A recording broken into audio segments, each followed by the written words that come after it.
Je commencerai par une petite question. Du coup, combien de personnes dans cette salle ont un livret A? Si vous pouvez la main pour voir. Bon, disons une grande majorité.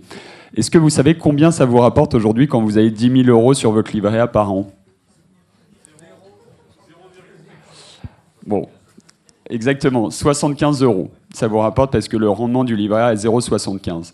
Nous, on a monté Homunity, c'est une plateforme en fait où vous pouvez investir sur des courtes périodes, entre 12 et 24 mois maximum, et le rendement qui est délivré est 9 ou 10%. Ça va dépendre selon les projets. Donc quand on fait le ratio par rapport au livret A, 10 000 euros à 9%, ça vous rapporte 900 euros net avant impôt, et avec l'imposition, surtout l'année prochaine et la flat tax, vous avez grosso modo 600 euros sur votre compte.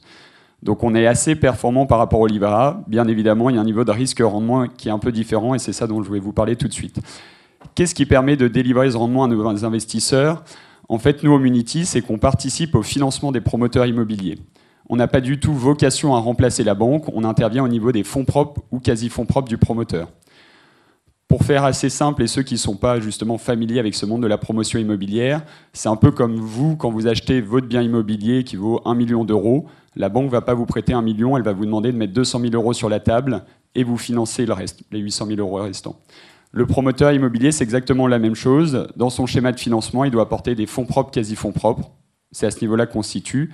Ensuite, il y a un crédit bancaire et après, il y a de la VFA, la vente en état futur d'achèvement. Ce qui permet de vous délivrer ce rendement, c'est tout simplement en fait la marge qu'il va dégager sur une opération de promotion. Il n'aura aucun mal à vous rémunérer 9 ou 10% selon les projets. Nous, à quel moment on intervient généralement? On intervient assez tard dans son cycle de financement, on intervient main dans la banque, on intervient avec le promoteur immobilier quand le permis de construire est purgé, quand le promoteur a dépassé 50% de pré-commercialisation et quand la banque a validé son projet.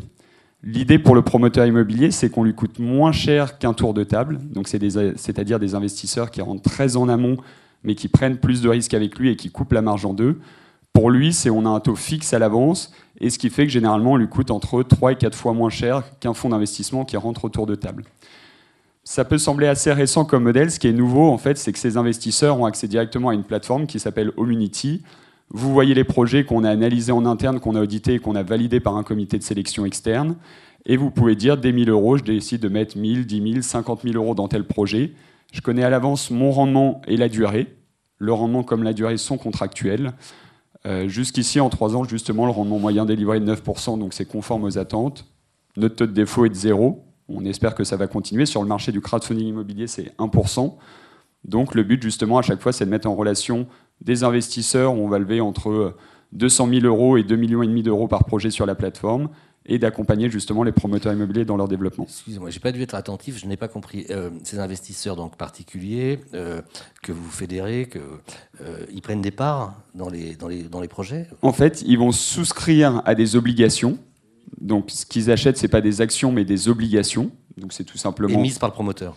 Émises par un véhicule d'investissement unique dédié au projet. Mais c'est exactement ça. Nous, à chaque fois, on intervient sur un projet bien précis.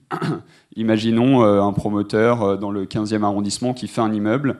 On va participer au financement de cet immeuble. On ne va pas remplacer la banque. On n'a pas du tout vocation à remplacer la banque. Au contraire, on n'accompagne jamais un promoteur s'il n'y a pas de banque.